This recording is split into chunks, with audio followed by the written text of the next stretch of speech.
That's awful. The camera. Just come in if you're here. Hold on. Can you... I need to get something to clean that. Oh.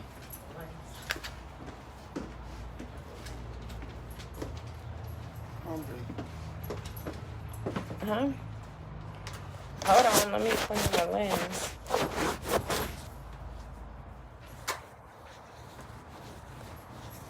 Hi, fam. Hey, y'all. Let me see if y'all can hear me. I just... Hey, Sister Lydia. Let me turn this up. Hold on. Let me see if I can turn this up. I don't know. Hold on. I think the volume's... Let me know if the volume's turned all the way up. You need to do this higher. We just got home. Okay, I don't think Look. Oh, didn't you just say...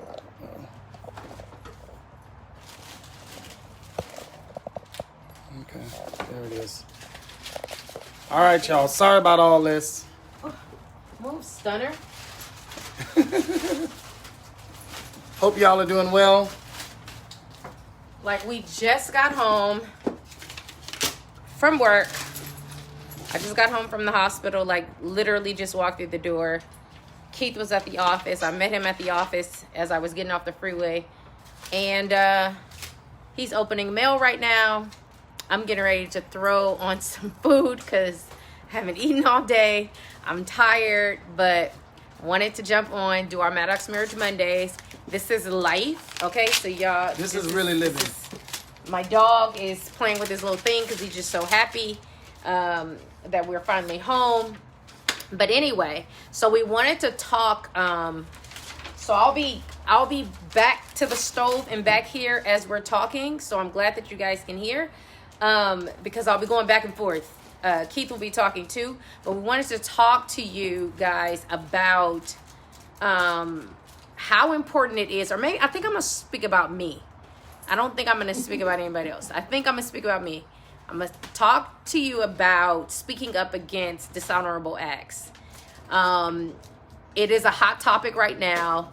Meghan Markle, the Duke and the Duchess, and Prince Harry, and what they just went through and how they spoke out about some injustices that they felt they had experienced with their family, with the monarch, with the institution, as they called it, because of the Oprah interview. So, of course, it struck a chord, right? It's because that's me. So it struck a chord with me because I feel that it is just so much more than speaking up for yourself, that that every human is worthy of my support and for somebody speaking out. So the latest that happened is Serena Williams. So some of the celebrities are starting to speak out, but Serena Williams, who is definitely, a supporter and a friend. She's a friend of Meghan Markle. She is speaking out and saying how much of a wonderful woman this is and really advocating for her and speaking her truth about it. And I just believe, so Keith and I, of course, had a conversation, and I just believe it's just so very, very, very important for when people see that there are injustices going on, or people are just being treated wrong or being bullied or whatever, that people speak up, people say something. I don't think that you should just be quiet.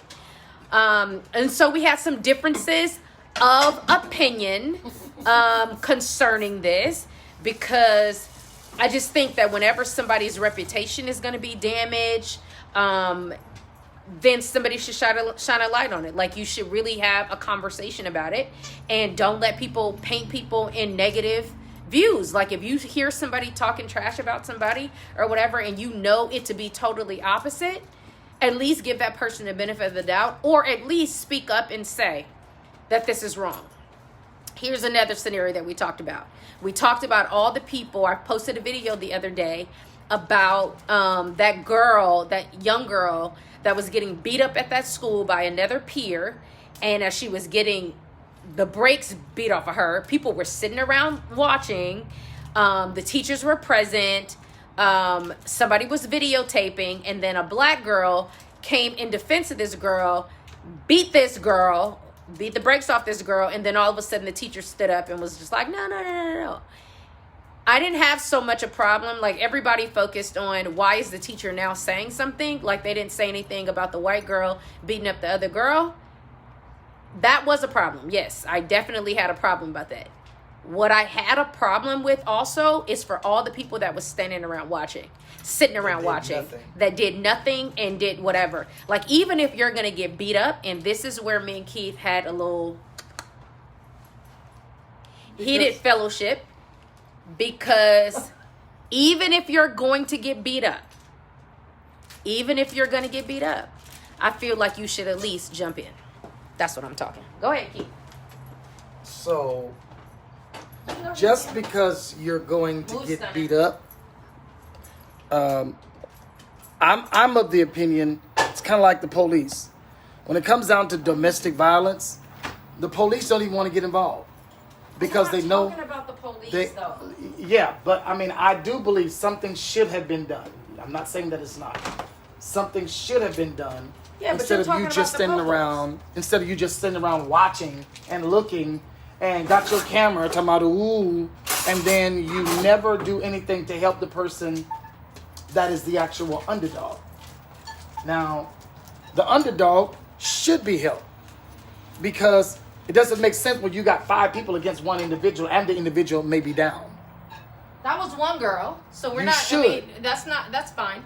We're not talking about the one girl. What we're talking about is our argument today earlier is what you're saying is people don't want to get involved for various reasons. Right. And your reason for people not wanting to get involved is that people just don't want to. They don't want to get involved. For what though? Because they don't want to. They don't feel like it. They don't feel like taking things further than where. Further. They probably know better, but. They gotta know better. If you see somebody getting beat up, you know better. Yeah, okay. Yeah. But it doesn't mean that they really want to get involved. They just don't want to do it. Why don't people? So I said, okay, I am of the opinion that if you are one of the individuals who won't, now, and maybe we need to speak to the people who won't get involved, because Keith had a legit, in his mind, it was a legit, why is this not tight? A legit argument as to why people shouldn't get involved. Why people don't get involved. That's what he said. Yeah, not why they shouldn't, but he why was they won't. expressing why they don't get involved. And so he had an argument to say why people don't. Like, people don't get involved because they don't want to be bothered or they don't want to be whatever. And I feel like, okay, so this is where he had a little bit of a problem. I said that people who don't get involved are cowardly. I feel like people who be like, that ain't got nothing to do with me or whatever, like that's somebody else's business, I don't want to get involved, whatever. When somebody's getting mistreated, right? This is what we're talking about. Get involved in what, Armand? We're talking about when somebody is being mistreated. When there is dishonorable acts, and you know that it's happening, you see it happen, but you choose to go silent because you don't want to get involved. So I had a problem, right? Because I am always saying something and probably shouldn't. And actually, over the years, I have said hardly anything, honestly. The older we get, we speak up. No, it has nothing to do with that because I've always wanted to. I'm going to tell y'all the truth of why I didn't speak. I've always. Okay. When have I not wanted to say something? The reason why I didn't say nothing, since we on Maddox Marriage Mondays, and this is where I can tell the truth. Let me tell the truth. The reason why I didn't get involved is because of church, right? Church. Look, he's breathing hard. There you go. No, can I tell my truth? Look, it's Maddox. So the truth is, because of church, I was always labeled the person, like if I say something, then, it's going to affect your husband's ministry, right? So Keith has been a minister for a very long time. I think he came out of the womb being a minister, but he was young. And so him being a minister, Like, literally, I came in and, like, I had to learn this whole way of what it's like to be, like, with a person who has a ministry, and how I just literally could not even be myself. Like, I couldn't say anything because for fear of people taking it the wrong way, or maybe I got trauma. So look, let me shut up because I'm about to get emotional. She got a little bit. I'm about to get. Okay, let me pause because I'm getting emotional. She got a little bit of PTSD. So go ahead. She's often felt like she's been muzzled because church has a way of changing your DNA in order for you to conform to fit. That's what happens a lot of times. Yeah, but they made it seem like that was the Bible way. They made it seem like it was like God's way. But they never said it was, to me, that it was God's way. I'm going to tell you why I got issues, okay? I have issues because I was young. I was 17 years old when I met him. He was already a minister. When we got married, I was 18 years old. He was 22. They always said he was the minister. He's his minister, whatever. So I'm coming in from the hood, right? Like, so yeah, I was rough around the edges. And Armand can attest to that. Well, I ain't gonna lie. So I was about it. So I had to tone it down. So I totally get toning it down. But every time I wanted to say something where I thought something was unfair, or I was being treated unfair, or whatever the case may be, I was not just told that it was a biblical thing. I was told it's your husband's ministry and you'll be the mess up. I remember my pastor that said that I would be the downfall of his ministry if I continue behaving, whatever. And it was literally just simply speaking up for like basic stuff. Like, this is wrong. That's not cool.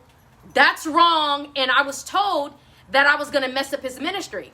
So I shut my mouth. Look, I'm about to get emotional again. I got to take a break. You don't get emotional. Because I'm emotional. I don't need you. One day I'm going to tell it. One day I'm going to tell it. I'm just not ready.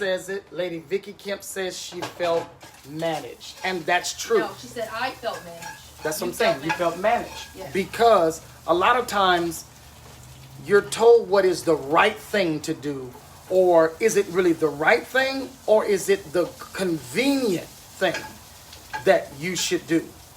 But again, when injustices occur in front of you, you're almost told to change who you are. No, the woman is changed. It's International Women's Day, so let's speak the truth. The woman is told that she needs to behave and be a certain way for the sake of the ministry. It is not him that needed to change. It was me that needed to, I needed to change. But I was still in the formative years where I was developing who I was. And what I felt like, for the sake of me, I didn't understand the whole thing because I was really new creature. This is a whole new creature thing. But I was born an advocate. I'm not gonna, it's who I am. It's who I am as a person. But couldn't because that's not what you're supposed to do. But it was also what ends up happening. So from that point, at 28 years old, he takes over a ministry for 12 years. It's that same, so I have it in the back of my mind. This is PTSD, right? That I have to behave, but I was being mistreated. People were mistreating me really, really bad. And nobody would do anything for me. So this is why the Meghan Markle thing hurt so bad. It was like a trauma trigger because I get her. Now the institution, we don't want to talk about it, but this is my Maddox Marriage Monday, so I can say what I want. The institution was the church for me. So that institution and the way the structure was, the way it was how people, and I don't think anybody meant any harm. I think it was just it's the structure. This is the way it's supposed to be. But what they didn't know that was happening is that it was killing me. It was killing who I was as a person. So when I finally spoke, it felt aggressive, right? I was about it, but I was about it. But it just, it felt like I'm attacking, right? It wasn't feeling conversational. But how do you see things that happen and you don't say anything? And then you tell it to the people, and there's supposed to be this structure or this hierarchy that's supposed to happen that's supposed to protect you. You think if you're going to be quiet, you think that you're going to be protected. That's what being quiet is all about. And that right? doesn't happen. So if I'm going to shut up, then that means that you got me. That's my interpretation. So you're not going to let people do nothing to me because you know if I need to defend myself, I got myself. But if you telling me not to have myself, then I think you got it. I think that if something happened, then I can come to you and that things are going to be whatever. And when I learned that that wasn't the case, now you have trauma. Now you have trauma. And that's what I had. I had trauma. I had trauma because I was forced, I believe. Now, like I said, people's interpretation of it is what it is. But I know what it felt like to be reminded constantly. Even now, through my Maddox Marriage Mondays, people will tell me, oh, you can't. You have to be mindful of your husband's ministry right now. And it's like, and people don't understand my response.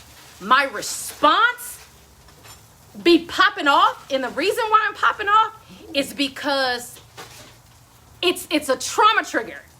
It's like you're trying to muzzle me again. And I'm not going to be muzzled. So it comes off aggressive. But that's not who I am. It's not like that unless I have to be. So, let me give disclaimers. I don't want to just say. So then y'all be like, oh, she said she wasn't. No, I am.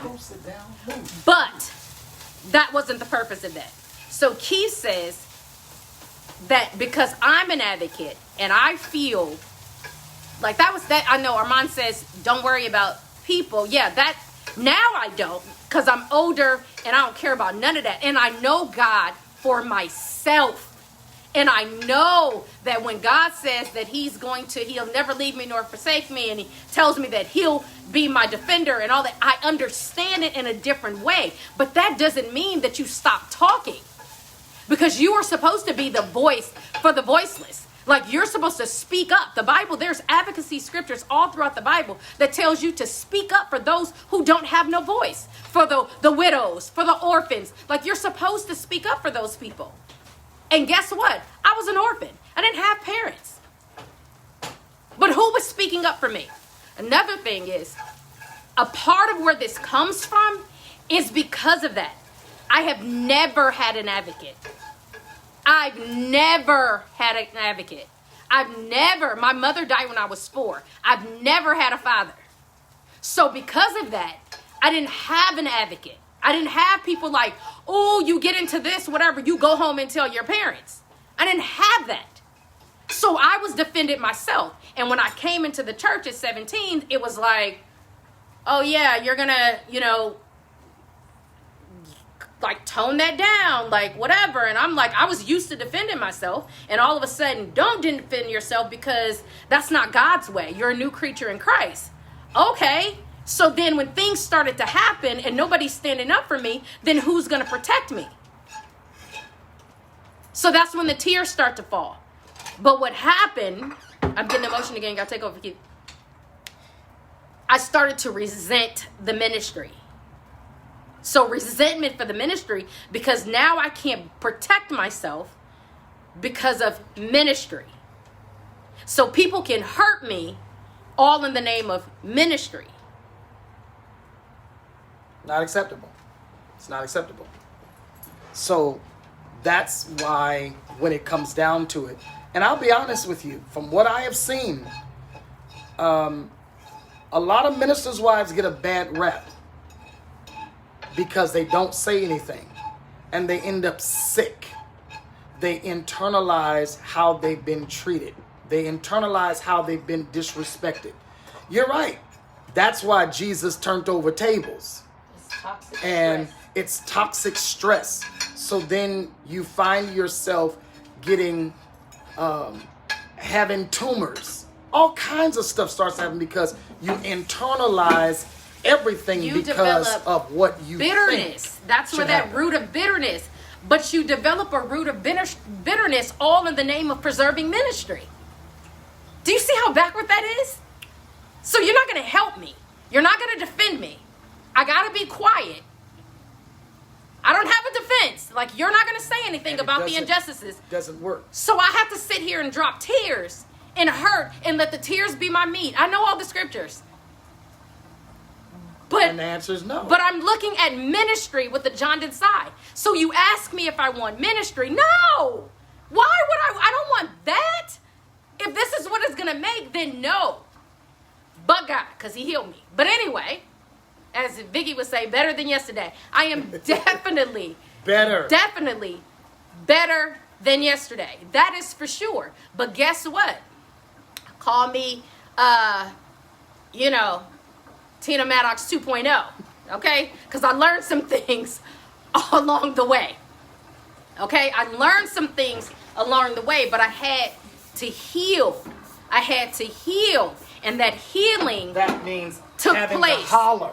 That means to scream. By myself, that means though. to yell. By myself, that means though. That I had to get it out.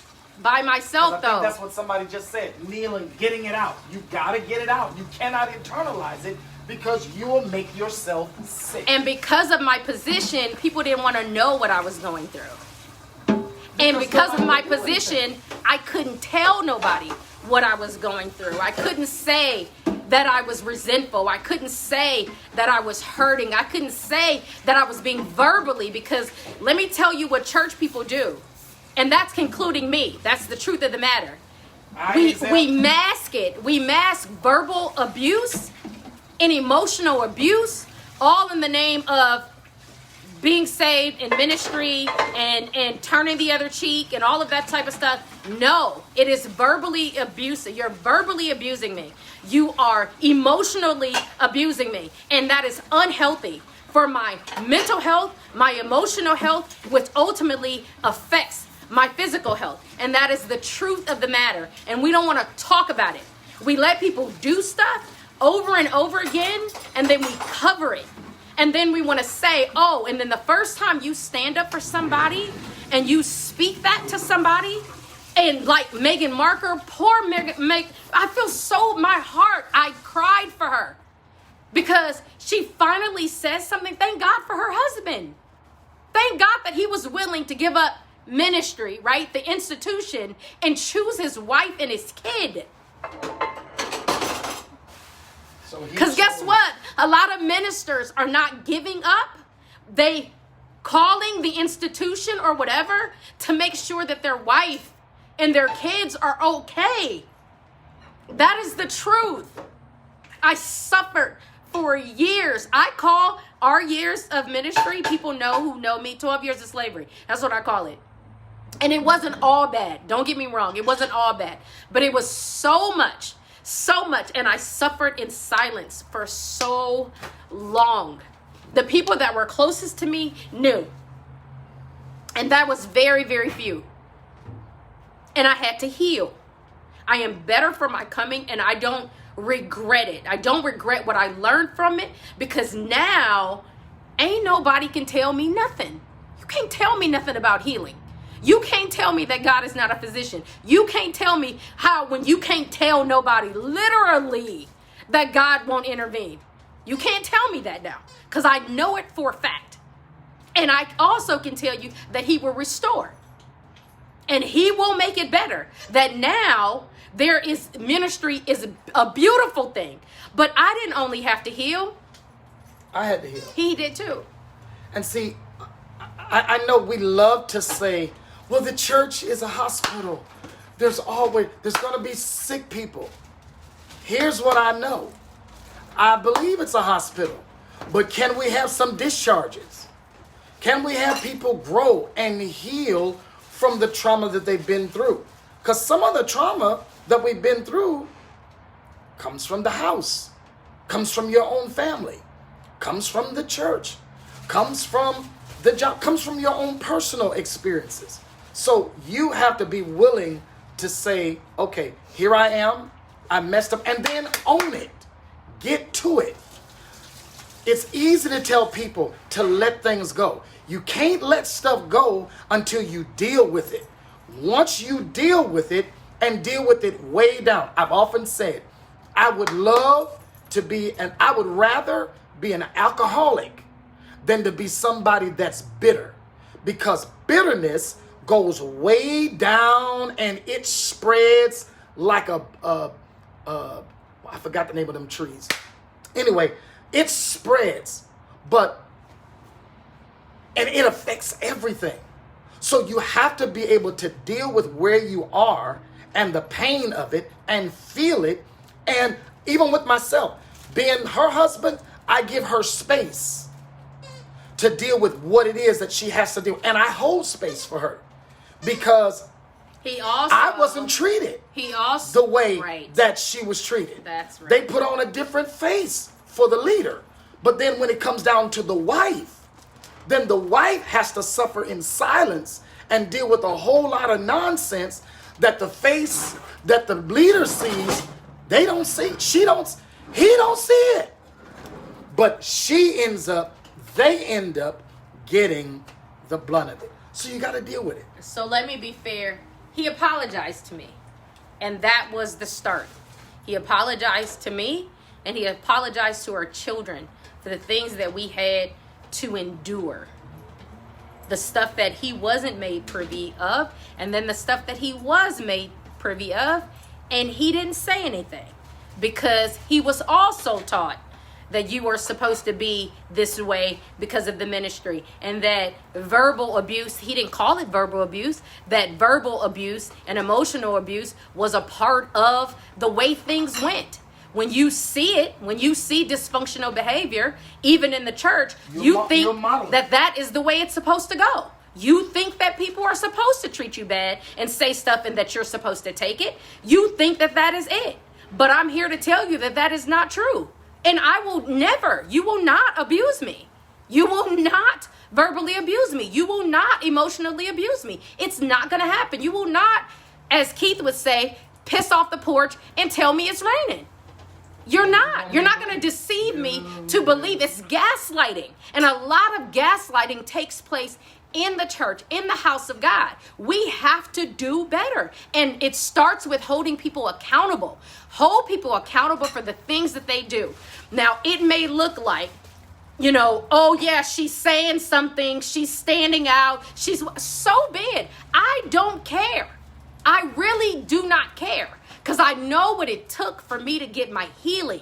I know what it took for me to get here. And this is a conversation that people just refuse to have. We're so busy. We talk about, it's like almost every sermon, somebody want to talk about taking off masks, but ain't nobody in the place took off a mask. It's all like, oh yeah, we're not going to deal with the real issue. We're not going to talk about the real issue. We're not going to say, okay, this person, oh, you just going to, get over it. This person is not speaking to you, or you need to go speak to them. We judge everything by speaking. Oh, this person didn't speak to you. If that person has beef, or there's a reason why that person is not speaking, because we're forced to speak just because it's the proper thing to do, but somebody is mistreating you, and you have told the people, the institution, that this is happening, and nobody's still standing up for you, then what are you supposed to do? But if I bust the windows out the car, right? If I slap somebody, right? Then it's like, oh, she's out of line. But guess what? Let me tell you something. What I know, I do crisis intervention. This is what I do, okay? I do crisis intervention. And let me tell you, every crisis, there's a starting point.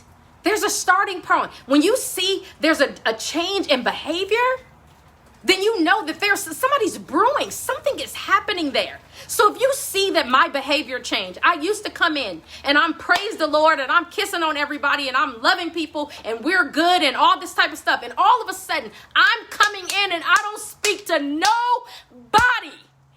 I am sitting there. I am crying. And you preach on me because I'm not standing up and raising my hand. My behavior has changed. Something has happened. And you don't blame the person for the behavior. You ask them what has happened to them. What is wrong? Know me. Instead of what we have often done with even our children. What's wrong with you? Why are you acting like that? What's wrong with you? Why are you doing that? What's wrong with you? We've often asked what's wrong with you, but we never ask what happened to you. If you understand what happened to a person, you wouldn't be so critical. We wouldn't be so critical and judgmental, because everything, and I want all y'all to hear me today, before you become critical and judgmental of any and everything, always know there is a backstory. whether you know what it is or not. One of my dear friends always said, everything has a backstory. When you find out what the backstory is, you are definitely less critical, less judgmental of any present behavior that you see occurring. That's what happens. And care Children act up because there's a backstory. Kids act up at school because there's a backstory. Stuff is going on at home. There's a backstory. Always know that. And then you'll find out you won't be critical and judgmental of people because you now start to give them the benefit of the doubt. Now you're walking in Jesus' shoes. Now what would Jesus do? What was it? WWJD? What would Jesus do? Care enough Show about compassion. the person. Care enough about Show the person compassion. to find out what has happened to them. Care enough about your brothers and sisters, this one body that we talk about all the time. Care enough about that person that is so significant, as we quote, to you in the body. If you the toe, you got a point in God. If you got a finger, we say all that stuff. Like, stop the lip service for real. One thing about me, you may not like me, and that is fine, but I am a realist. And I'm going to call a thing a thing. It is what it is. And I'm such a realist that I'm open to correction. I am pliable. You can correct me in love and I will take it. I don't have any problems with that. But one thing you're not going to do, you're not going to hurt me and then tell me it's okay. No. You're not going to do that. You're not going to watch me suffer and then tell me that I need to praise my way through it. No. Yes, sometimes God will allow you to praise your way through stuff. Sometimes you can get up and sometimes you do have to force your way, fight your way out of stuff. That is true. But for the most part, there are some things where you need to have conversations with people. You need to care about people enough. Stop letting people suffer in church. You see people crying. I remember this sister who sat in front of the church. She was on the baptismal committee. I walked past her. We were walking around for offering. And my whole spirit said, stop. I stopped right there. Like, okay, what can I do for you? How can I serve you in this moment? She was looking, she had a stare on her face that I will never forget. And I'm like, she is hurting or she's completely like disconnected. People were, you're trying to walk around and try to get around for off, but I couldn't move. So I hugged her. I told her we're praying for her. And then I went back to my seat. And then I told my husband, I said, you got to go pray for her. You got to go pray for her. Like, she's hurting right now. And she thanked us for that after because we didn't keep walking. We did not notice. This sister was so loving. She was so sweet and caring. When you see her, she never not greeted me with a smile and a kiss on my cheek. And all of a sudden, something had changed. There was a change in behavior. Something had happened to her. When you stop and you say, I'm not going to charge this to you because you're not speaking to me right now, something's wrong. How can I serve you? What can I do to minister to you? And it doesn't matter what position you have in the church. I said all the time, I am a pastor's wife. Yes, I am.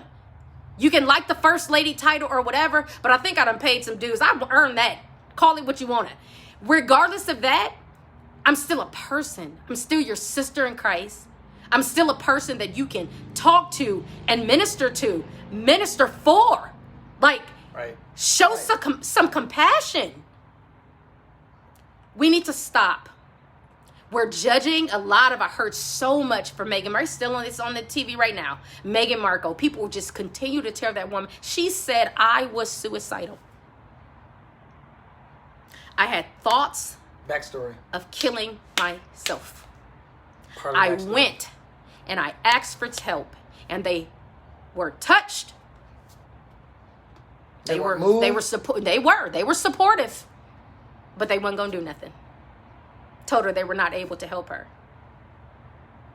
She's not different than anybody that I have seen that has happened in the church. And some people will walk away and never turn around and say, I'm done with this. They didn't care. I'd rather deal with my homies on the street than to be here and feel with that. And some of them will continue to suffer in the church. And I'm just saying, speak up.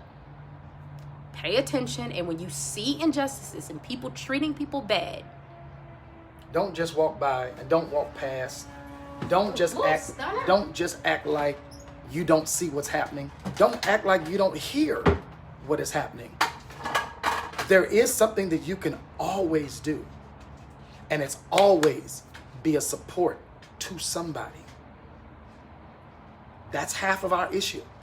A lot of our problems is because people refuse to come to a point of rescue of anyone because they don't want to get involved.